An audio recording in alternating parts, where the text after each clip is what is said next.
Whatever I have seen the rules, I am not satisfied. There is no clarity.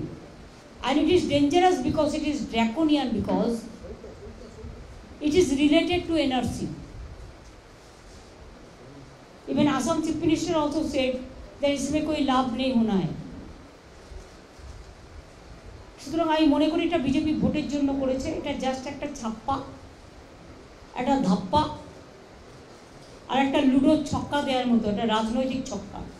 যদি এইটা দেখি দুটো seat ভোটে যেতে যায়, কিন্তু মানুষের অধিকার আমরা কাটতে দেবো না।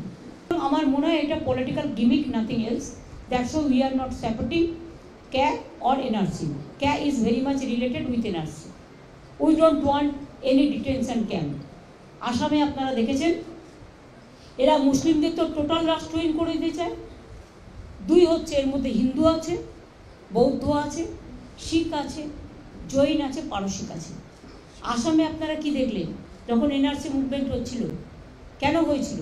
তালিকা যখন বেরোলো দেখা গেল 19 লক্ষ যে মানুষ বাদ গেল, সংখ্যালঘুও ছিল ম্যাক্সিমাম, 13 লক্ষ বাঙালি হিন্দু ছিল, এবং পাহাড়েরও গোর্খা ভাই বোনেরাও প্রায় 1 লক্ষ ছিল, শিখরাও বাদ হয়ে গেছিল। সুতরাং এটা মানুষকে একটা আতঙ্ক সৃষ্টি করা, একদিকে ইডি, একদিকে CBI, একদিকে CA, আর CAর ভাই হচ্ছে NRC। সেই জন্যই আমাদের অপোজ করতে হচ্ছে। যেটা মানুষের বিরোধী হবে সেটাকে তো অপোজ করতে হবে। एक सेकेंड, देखिए अभी देश में इलेक्शन है, जानबूझ के चुनाव का 2 दिन पहले किया। अभी हर लोगों ने चुनाव लेके बिजी है, लेकिन हमारा चुनाव में एक बड़ा इशू है।